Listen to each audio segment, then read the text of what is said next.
Hey everyone, welcome back to Effective English Learning. I'm Mia. And I'm James. So glad you're starting your day or maybe ending it here with us. James, let me ask you something. When is your English brain freshest? First thing in the morning or last thing at night after a long, tiring day? Oh, the morning, without a doubt. At night, my brain is like a phone on 2% battery. In the morning, it's fully charged. 2% battery. That's exactly how I feel by 9 o'clock at night. So that's today's big idea, isn't it? It is. Today, we're building a morning routine to improve your English. A handful of small, gentle habits you do before the day gets busy and steals your time. Before the day steals your time. I love that because that's exactly what happens. I plan to study later, and later never comes. It never does. The emails arrive, the family needs you, the work piles up. But the morning is quiet and it's yours. If you learn a little then, nothing can take it away. So, this isn't about waking up at 5 and studying for 2 hours. Not at all. Please don't picture that. We're talking about small wins, a few minutes here, a few minutes there, woven into things you already do. Brushing your teeth, making breakfast, walking to the bus. So, even the busiest person can do this because it fits inside the morning they already have. Exactly. By the end of this episode, you'll have a simple, realistic routine, 6 little steps that could gently transform your English one morning at a time. And as always, no fluent by Friday promises. Let's get into it. Before we start, will this work for a complete beginner or is it more for people who already speak a bit? It works for everyone. A beginner names objects and thinks simple thoughts. A more advanced learner shadows and plans a whole day. Same routine, and it grows right along with you. Before we dive in, if you enjoy these chats, please tap subscribe. It's completely free, and it helps more learners find us. And a quick like really does make a difference. Thank you so much. It means the world. So, James, before the steps, let's talk about why morning routines work so well at all.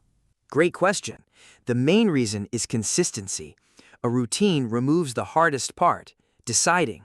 You never have to ask, should I study today? It's just what you do in the morning, like brushing your teeth. So, I'm not relying on the motivation, which comes and goes. I'm relying on habit, which stays. Beautifully put. Motivation is a nice guest, but habit is the one who actually lives in the house. And there's a lovely phrase for someone who wakes up early and eager, an early bird. An early bird. So, a person who likes the mornings? Exactly. There's even an old saying, the early bird catches the worm, meaning the one who starts early gets the reward. Well, I am not a natural early bird, I'll be honest. And that's completely fine. We'll come back to that, because you do not need to be a morning person for this to work. You just need a few minutes whenever your morning starts. So, the goal is small and steady, not early and heroic. Perfectly said. And here's another useful one. When you start your day full of energy and get straight to it, we say you hit the ground running. Hit the ground running. So, to begin quickly and effectively with no slow start? Exactly. A little English in the morning helps you hit the ground running. Your brain is warmed up and switched on before the day even begins. So, let's build this routine, step by step. Where do we start? Right where the day starts, the moment you open your eyes. And roughly how long should this whole routine take? I don't want to scare anyone off. All 6 steps together come to about 15 or 20 minutes, and most of it happens inside things you're already doing. It barely feels like extra time at all. Okay, step 1. The moment I wake up, what do I do? Before you reach for anything, let your very first thoughts be in English. Simple ones. Good morning. What day is it? It's Tuesday. I feel a bit sleepy. So, I'm thinking in English before I'm even properly awake? Exactly, and that's the beauty of it. Your brain is soft and open in those first minutes. A few English thoughts then set the language for your whole day. And I imagine most of us reach straight for the phone. Guilty, like everyone. So here's a gentle swap. Instead of scrolling in silence, play 2 minutes of English audio while you're still lying there. A podcast, this one ideally, or a song, or a short clip. So the first voice I hear in the day is English. Exactly. You're not studying hard, you're just soaking in the sound while you slowly wake up. It's the easiest habit in the world because you're doing nothing but listening. Now, I have to ask, what about hitting snooze? Because I do that a lot. To hit snooze, to press the button and give yourself a few more minutes in bed, we've all hit snooze far too many times. Hit snooze. That's such a useful little phrase and a very relatable one. Here's a fun idea, actually. Use that snooze time. Those 5 extra minutes, listen to English or think through your morning in English. Turn a lazy habit into a tiny lesson. So even my snooze button becomes part of my English routine. Everything can. That's the whole secret of this episode. You're not adding a new hour. You're gently coloring the hour you already have. I love that idea, coloring the hour instead of adding one. That's the whole spirit of it. You're not fighting for time you don't have. You're gently painting English onto the time you already spend. All right, step 2, I'm out of bed. Now what? Now you speak. This is my favorite part. As you get ready, washing, brushing your teeth, getting dressed, narrate it out loud in English. So like, I'm brushing my teeth. I'm getting dressed. Where are my socks? Exactly. Where are my socks is a beautiful, real English sentence. You're practicing speaking and nobody's watching, so there's no fear at all. It's the self-talk idea, but built right into getting ready. Exactly. And the bathroom mirror is perfect for it. Look at yourself and say a few sentences. Good morning. Today's going to be a good day. I've got a meeting at 10. Your mouth wakes up along with the rest of you. And is the shower a good place too? I feel like everyone sings in the shower. The shower is wonderful. Nobody can hear you, and the sound is lovely. Sing an English song or just describe your plans. The water's warm. I need to buy milk. I'm looking forward to lunch. So I go from singing in the shower to speaking in the shower. Both count. And here's a small tip. While you're getting ready, make yourself a drink and name it in English. Which brings me to a fun little culture note. Ooh, a culture note. Go on. In Britain, people often start the day with a cuppa. That's short for a cup of tea. I can't function without my morning cuppa. But in America, you're more likely to hear about a cup of joe, and that means a cup of coffee. A cuppa is tea in Britain, and a cup of joe is coffee in America. I love that. So, whichever you drink, say it out loud. I'm making my morning cuppa. Tiny sentence, real practice, and a warm drink at the end. Perfect. And if I share my home with family and I feel a bit shy talking to myself? Then keep it quiet or save the speaking for the shower and your walk. But honestly, let your family hear you. They might even join in, and a little English together is lovely. Step 3. I'm at breakfast now. What's the habit here? Learn just 3 new words with your breakfast. Not 30, 3. Only 3? That feels almost too easy. And that's exactly why it works. 3 words a day is over 1,000 words a year. Too easy is the secret, because you'll actually do it every single morning. Over 1,000 words a year from 3 little words at breakfast? When you say it like that. 365 breakfasts, 3 words each. Your future self will thank you. My future self is apparently very well read. The maths is on your side. And here's the important part. Don't just read the 3 words, use them. Put each one in a sentence out loud about your own life. So if my word is delicious, I say, This toast is delicious. My coffee is delicious. See, now it's not a word on a page, it's a word in your mouth about your real breakfast. and where do I even get the 3 words from? Anywhere natural. A word from the podcast you heard in bed. A word from the back of the cereal box. A word you wished you knew yesterday but didn't. Those I wish I'd known that words are the best of all. Because I already wanted to say them, so they matter to me. Exactly. A word you needed is a word that sticks. And keep a little notebook or a note on your phone. Jot the 3 words down so tomorrow you can glance back. So breakfast feeds my body and my vocabulary at the same time. 2 breakfasts in 1, and it takes about 90 seconds. That's the kind of study anyone can keep up. And I suppose using the words all day helps them stay. Enormously. Try to slip each of your 3 words into a real moment during the day. A word you use is a word you keep. The morning plants it, and the day waters it. Quick reminder before step 4, if this is helping you, drop a comment with the word morning. We read every single one, and it tells us to keep making these.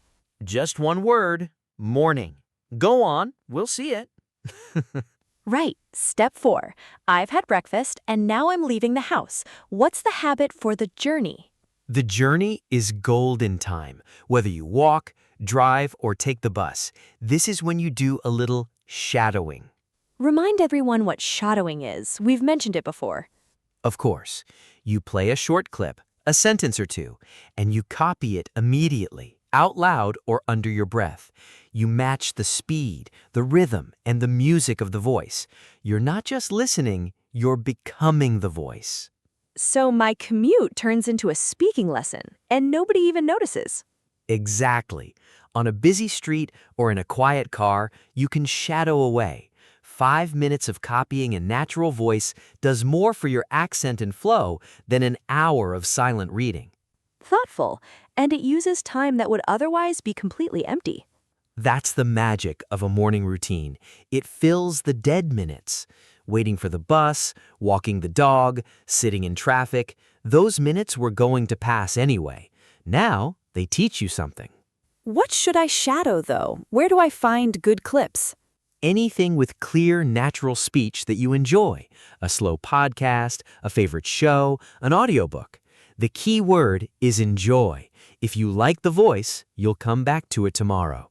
So enjoyment isn't a luxury, it's what keeps the habit alive. It's the fuel. A routine you like is a routine you keep. A routine you hate, you'll quietly drop by Thursday. So I'll shadow something fun and pretend I'm a famous English-speaking actor on the bus. Do it! Confidence and a little play. That's exactly the right morning energy. I'm noticing a theme. Almost every step is just speaking or listening out loud about my own life. You've spotted the heart of it. Real progress comes from using the language, not just studying it. The morning routine simply makes that use automatic. Step 5. I've arrived at work, at college, wherever I'm going. Is there a habit for that moment too? Yes, and it's a lovely calm one. Before you start your day, take just 1 minute to plan it, out loud or in your head, in English. So I describe what my day will look like? Exactly. This morning, I'll answer my emails. Then I have a meeting at 11. After lunch, I'll call the bank. Tonight, I'll cook something nice. A whole day in a handful of English sentences. So I'm practicing the future tense and organizing my real day, both at once. 2 birds, 1 minute. And planning is something you do anyway. You're just choosing to do it in English. Free practice hidden inside a useful habit. And it must help those words feel real because they're about my actual day. Hugely. The most powerful English you'll ever learn is the English about your own life. Your plans, your feelings, your little worries and hopes. That's the language you'll use the most.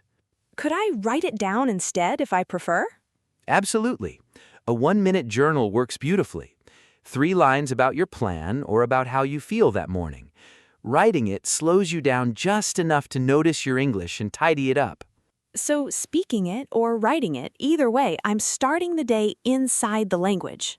Exactly. And once you get into the swing of things, it takes no effort at all. Get into the swing of things. I like that one. It means to get comfortable with a routine. Exactly. To become used to something and start doing it easily and naturally. The first week feels new. By the second, you've got into the swing of things and it just flows. What if I only have time for the plan and nothing else on a really busy day? Then just do the plan. 1 minute of English is a complete win. On the wild mornings, one small habit keeps the chain alive, and that's more than enough. Okay, step 6, the last habit. What is it? Make your world a little more English. This one you set up once, and it works for you quietly all day. How do I do that? Start with your phone. Change the language on your phone to English. Suddenly, every tap, every button, every little message is teaching you with no extra effort at all. Just changing my phone settings counts as studying? It's some of the easiest studying there is. You use your phone 100 times a day. Now each of those moments is in English. That's called passive immersion, learning in the background while you simply live your life. So I surround myself with the language and it teaches me without me even trying. Exactly. You can go further too. Put little labels around your home, a sticky note on the mirror, on the fridge, on the door. Every time you see them, you get a tiny, free reminder. Thoughtful. And what about the 3 words I learned at breakfast? Should I look at those again? Ah, wonderful, yes. This is the last little piece. Once a morning, glance back at yesterday's 3 words, just a few seconds. Seeing them again a day later is what moves them into your long-term memory. So a quick review stops them slipping away. Exactly. Learn 3, review yesterday's 3. Little and often, remember? That gentle repetition is what makes it all stick. Thoughtful. So step 6 is really 2 easy things. Set your world to English and glance back at yesterday's words. That's it. Set it up once, review for a few seconds, and the language quietly keeps teaching you all day long. So by lunchtime, I've already touched English a dozen times without a single study session? Exactly. That's the quiet power of it. No big block of study, just a gentle thread of English running right through your morning. Okay, that's 6 lovely steps, but James, let's be honest. How do I actually keep this going? I always start routines and then drop them. The most important question of all. And here's the first answer. Attach each habit to something you already do. Don't add new time, stack the new habit onto an old one. So, like, coffee equals 3 new words? Exactly. The kettle boiling means it's time to think in English. Brushing your teeth means it's time to narrate. Your old habit becomes the alarm clock for your new one. That's the secret to making it a habit of it. So I don't rely on remembering, the routine reminds itself. Precisely. And the second answer, start tiny. Don't try all 6 steps tomorrow. Pick one, just one. Do it for a week until it feels natural. Then add the next. So I build the routine 1 brick at a time, not all at once. And each brick makes the next one easier because the habit is already there waiting. So the routine sort of builds itself once the first brick is down. A wall is built 1 brick at a time. Try to build it all in a day and it topples over. 1 brick a week, and soon you've got something that lasts. And what about the people listening who are thinking, but I'm really not a morning person? I hear you, and so does Mia. Here's the truth. None of this needs sunrise. Morning just means your morning, whenever that is. If your day starts at 11, your routine starts at 11. So I don't have to become an early bird. I just have to be kind and consistent. That's the heart of it. Be gentle with yourself. If you miss a morning, you haven't failed. You just start again the next day. A routine isn't a chain. It's a friend who waits for you. A friend who waits for you. That takes all the guilt out of it. And guilt is the thing that kills routines. Kindness is what keeps them alive. Miss a day? Shrug, smile, and begin again tomorrow. And how soon might someone notice a difference? Give it a few weeks. One morning, you'll catch yourself thinking in English without trying, or a word will arrive right when you need it. Small, quiet wins, and they add up faster than you'd believe. All right, let's pull the whole morning together. James, walk us back through the 6 steps. With pleasure. Step 1. Wake up in English with your first thoughts and a little audio. Step 2. Speak while you get ready, out loud in the mirror. Step 3. Learn 3 new words with breakfast and use them in real sentences.